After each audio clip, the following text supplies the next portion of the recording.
첫 번째 질문 드리겠습니다. 이리테카님, 아이디가 이리테카님입니다. 이리테카님 또 나오셨네. 네, 저번 주에도 한번 보셨죠?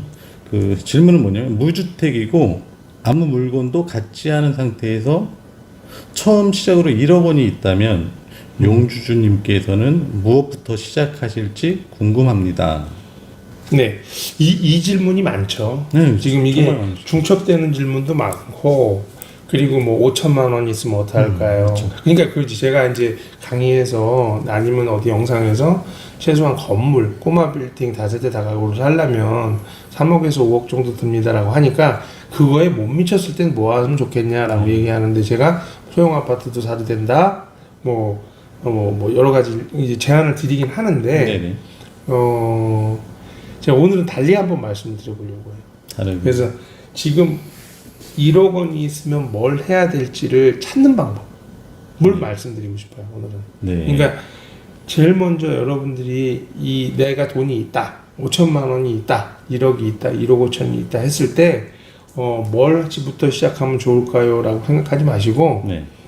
어떤 것도 좋으니까 내가 얼마가 필요한지 그 물건이 그걸 먼저 조사하시는 게 먼저세요. 그러니까 예를 들면 이런 거예요. 나는 원룸 건물 사고 싶은데 용주주가 얘기한 거는 3억에서 5억 정도 든다고 했는데 실제 그 말이 맞는 말인지 한번 시장을 가서 확인해 보실 필요가 있어요. 시장 조사를 해보셔서 실제 그런 물건들이 진짜 3억에서 5억 정도가 필요한 건지, 아니면 소형 아파트를 투자하려고 하는데 소형 아파트가 과연 얼마인지, 그러면 1억으로 살 수 있는 아파트가 있는 건지 없는 건지, 그러면 1억으로 살려면 어느 지역까지 내려가야 되는 건지, 네. 이게 나의 모습이거든요. 네. 내가 어느 정도까지 내 돈으로는 어느 정도 지역까지 투자할 수 있는, 어느 정도 소형 평수까지 투자할 수 있는 돈인가를 파악하시는 게 중요해요. 네. 그래서 대부분 이제 1억 정도 있으시자 그러면 경기도 수도권에 있으신 분들은 그럼 소형 아파트도 못 사는 거 아닙니까? 이렇게 얘기하잖아요. 1억으로. 근데 대출을 또 끼고 산다면 살 수 있겠지만, 근데 그래서 연립 다세대 빌라 이런 거, 빌라 한 칸 사는 건 어때요? 또 이렇게 얘기하시는 분도 있거든요.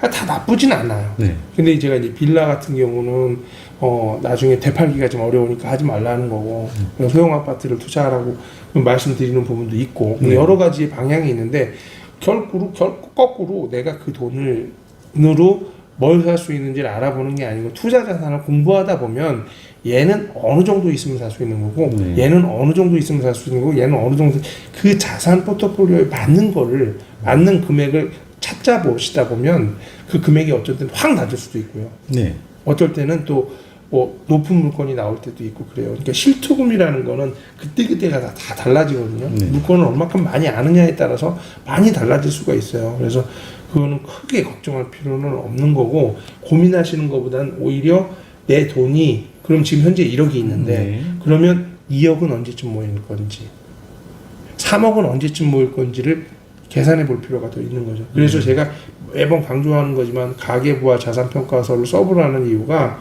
내 돈이 늘어나는 속도를 아셔야 되거든요. 네. 이제 오히려 어떤 거를 어떻게 투자하는, 무엇을 할지 궁금하다고 하셨잖아요. 그렇죠. 무엇을 할지 궁금하다. 저는 가계부를 쓸 겁니다. 가계부를? 그냥 추상적인 답변인지 모르겠지만 가계부를 써서 내 돈이 어떻게 증가하는지 확인을 할 거예요. 그게 제일 먼저예요. 그리고 나서 그 다음에 그러면 이 돈으로 뭘 살 수 있는지 하나하나씩 공부해 나가시면 되는 거고, 내 돈이 어떻게 증가하는지 그거를 방향성을 더 찾아보는 게 먼저지 않겠나. 네, 그렇게 말씀드릴게요. 그러시면은 이 질문에서 네. 지금 뭐 소형 아파트라든가 빌라라든가 건물이라든가 이런 거를 좀 공부를 좀 해봐라, 알아봐라, 그렇죠. 이렇게 말씀을 하셨는데, 그러면 저희가 이제 인터넷상으로도 이제 그 시세나 가격들이 다 다르게 나오잖아요. 그럼 그 공부를 할 때 직접 발품을 팔아서 부동산을 들려서 내 눈으로 보는 공부를 해야 되는 건지, 아니면은 인터넷상으로도 그냥 조사가 되니까 그것만으로도 가능한지. 그런 거죠. 실제 돈이 없는데 긋는 것처럼 임장 가는 것도 좀 부끄러운 일일 수 있잖아요. 연기를 해야 되잖아요. 연기를. 친절하지 않을 수도 있어요. 그렇게 되는 것도 있는데 처음에는 네. 인터넷상으로 알아보시는 게 좋고요. 네네. 그렇게 알아보시고 그러면 감이 잡힐 거예요. 감이. 네네네. 그러니까 이 아파트는 어느 정도고 이건 어느 정도고 이게 우리가 1억 정도로 투자할 수 있는 그런 것들은 대부분 소형 아파트들이잖아요. 그렇죠. 그건 어디에 있는지 알아보는 거는 손품을 파셔서 알아보는 건 얼마든지 가능한데 그리고 나서 더 좀 정확히 알아보려면 실제 가볼 필요는 있어요. 가서 공인중개사를 만나서 이야기 듣고 이렇게 찾는 방법도 좋은 방법이죠. 두 가지 다좀 네네. 병행하실 필요가. 그런데 꼭 돈이 있어야 가는 건 아니거든요.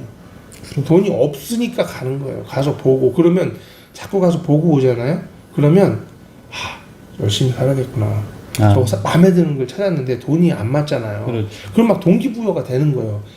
내가 진짜 내가 좀만 더 열심히 살았더라면 네네. 저거가 내 건물이었을 텐데 오늘 계약서 쓰고 왔을 텐데 이런 생각이 들 거라는 거지. 네네. 그게 동기부여잖아요. 우리가 매주 백화점으로 맨날 놀러를 간다고 생각해봐요. 그럼 뭔가 산다니까요, 자꾸. 그리고 돈 모으면 그거 사야지 자꾸 그게 생기는 것처럼 자꾸 부동산에 가보고 부동산 임장을 해보면 자꾸 그걸 사고 싶은 마음이 들죠. 네.